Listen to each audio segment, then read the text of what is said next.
Good day.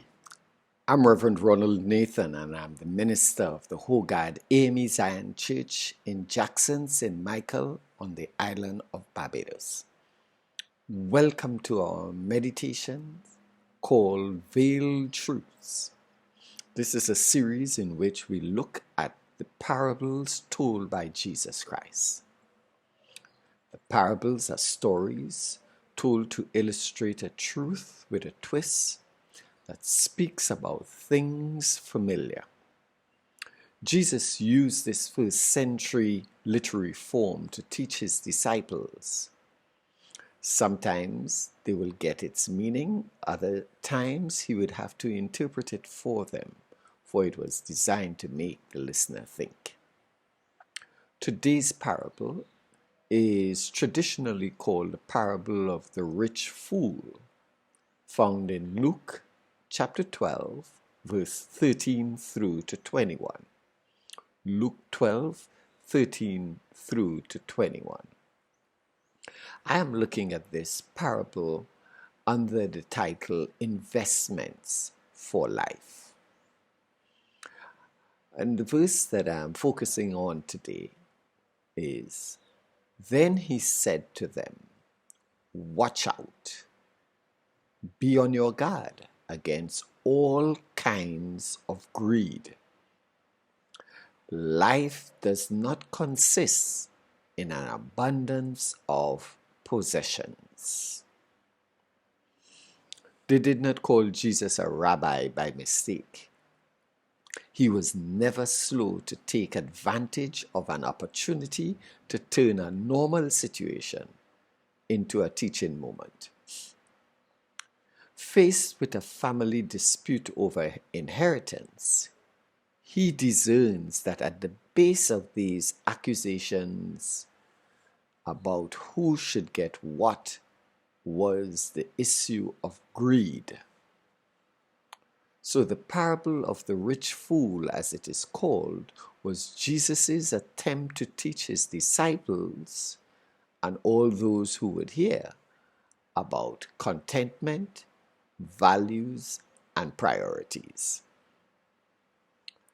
The Jewish tradition surrounding family inheritance is that the firstborn will receive a double portion. It is quite likely and most likely that the young man who came to Jesus with the accusation was another sibling, not the firstborn. This provision, viewed by a bystander as being advantageous to the firstborn who would receive a double portion, must be understood within the context of the Jewish culture. As a matter of fact, not only did the Jews follow this procedure, but so did the Egyptians.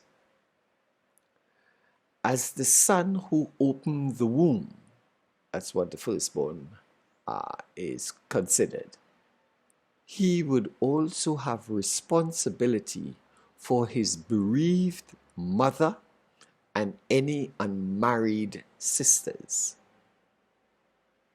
So this son who is desirous of gaining more of the inheritance is seeking his own well-being and is being greedy.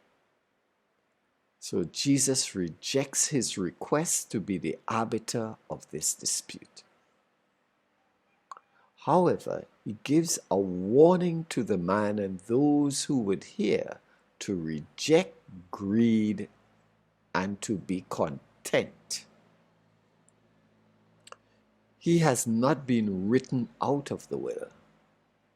He has received from his deceased father a portion.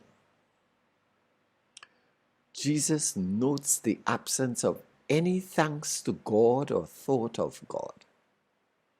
At the base of this young man's thinking, as revealed in other places where Jesus speaks about riches, he's conscious that there are those who leave God out of the equation when it comes to wealth accumulation, wealth creation, and wealth management.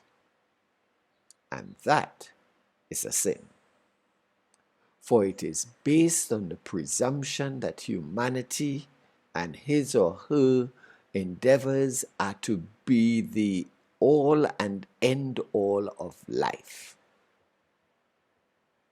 Somewhere in the biblical text we are reminded, lay up treasures in heaven or towards God. Contentment as defined by the dictionary is happiness and satisfaction, often because you have everything you need.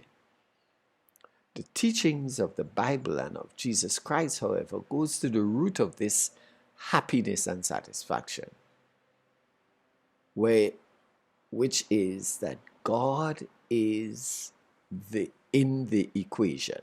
God is in the equation.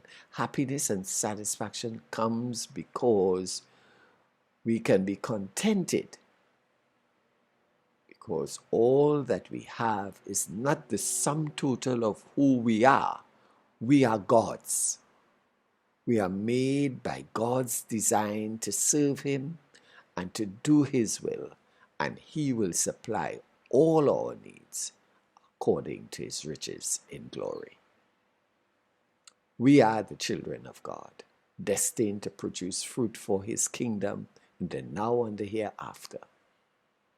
Jesus the Christ taught the people many things by parables. That which was veiled has been revealed. Let us learn from these earthly stories and draw nearer to God. May God open our minds to understand His will, open our eyes to see His doings, open our ears to hear His bidding, open our hands to receive His blessings, and open our hearts to love His children. Amen.